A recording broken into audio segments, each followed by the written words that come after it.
Wes, good to see you. We're going to tackle a really important question today. What is a good monthly retirement income? But let's start with some data. According to the Bureau of Labor Statistics, the average annual expenses for people 65 plus in 2021 was about 52,000, which comes out to about $4,000 a month. But of course, no two people are alike. So figuring out how much money you will need will depend on your lifestyle and your unique retirement goals. So let's walk through a few prompts to figure that out. And the first one, you really need to picture your ideal retirement and be as specific as possible. As specific as possible is really important. And this is a fun conversation, or at least it should be. And I think certainly it starts with you and your spouse. So, beginning to talk about what your vision for retirement looks like, Yeah. having a purpose behind it. Unfortunately, there's a lot of folks that maybe retire and it's just like, well, I don't have to wake up to an alarm clock, which is great. But how are you going to spend your time? You're going to have more time on your hands, hopefully, and maybe that's filled with some purposeful things like volunteering, spending time with the grandkids, or even if you so desire, staying plugged in somewhat.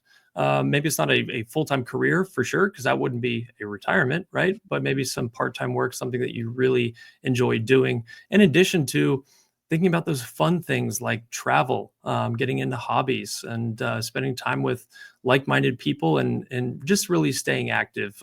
We think that's really important. But discussing that and kind of having your retirement vision board, if you will, all put together is a Yeah. great place to start. Yeah, I like that idea. Next, you need to know what you're spending now. So that means track your expenses and create a spending plan.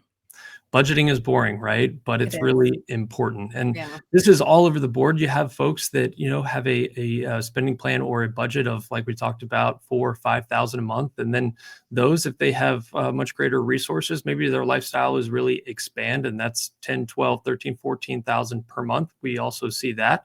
So it's all over the board, but understand what your expenses are, and you're going to have different expenses in retirement. Maybe you've got some that you won't have, which is awesome. Like if your mortgage is paid off, then that'll take some pressure off your portfolio and other income streams. But having that Mhm. data is really important.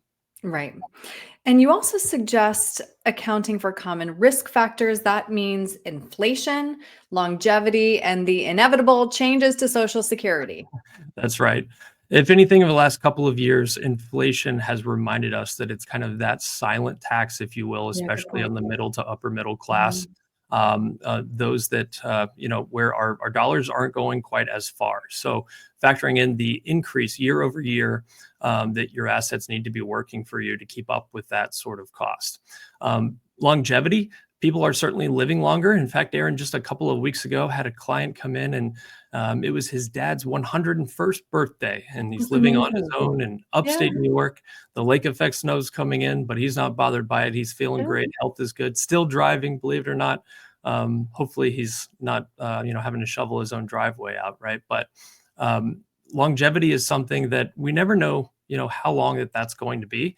Some people 80, some people north of 100. So having a plan set up where maybe you have some guaranteed income streams that is built in, kind of a private pension, if you will, because we all know pensions have pretty much gone the Mhm. way of the Mhm. dinosaurs. So those are risks that we need to be cognizant of and certainly plan for. Right. Have a plan that you'll live to 101 or more. I love it. And next, you say we need to have, of course, a robust nest egg, but also a tax diversified nest egg. What does that mean exactly? Sure. So over the years, you've been contributing likely to a 401k and an IRA, and maybe some Roth IRA, and maybe some non-qualified money being just a regular brokerage account. Yeah. And if you've got different buckets, then you're in a position to have optionality in retirement. So there are some years in which would be advantageous to maybe in that taxable bucket recognize some of those losses, realize those losses, offset some of those gains that you may have as well. And then if you got money in a Roth, if tax rates are much higher in the future or higher at all, then that's a very beneficial account to you because distributions obviously will not be taxable to you. Whereas if everything was in a pre-tax account, like an IRA or 401k, and you have required minimum distributions, well, you have no option. You have to pull that out. And whatever tax rates are, whatever bracket you're in, you're going to have exposure there. And that's all part of it. But again, having just optionality, diversity, as far as a taxable bucket, a pre-tax bucket, and then also your after-tax or tax-free kind of money like Roth. Mhm. And last, you need to determine if you want to leave anything behind. And working with a financial advisor can help you with legacy planning. These are really fun conversations that we get Mhm. to have with clients and talking about, once your life is fully funded, right, all the way through the end of your planning horizon, as we say. Let's talk about what you want to do with what's left over. Do you have goals to give while you're living, or is this something where you don't mind just passing on whatever you have left? But it starts with making sure that your life is taken care of. You work so hard for it, and then if there's extra, then let's have that conversation about what's the best way, the most tax efficient way to give the most we can and do the best we can with the resources that we have. Yeah, and that is such an important conversation to have. Make sure your largest beneficiary is not Uncle Sam.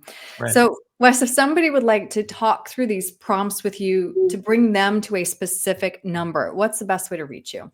They can shoot us a quick message to info@patriotwealthnc.com or pick up the phone 919-322-4113. Great. Wes, thank you. Thank you.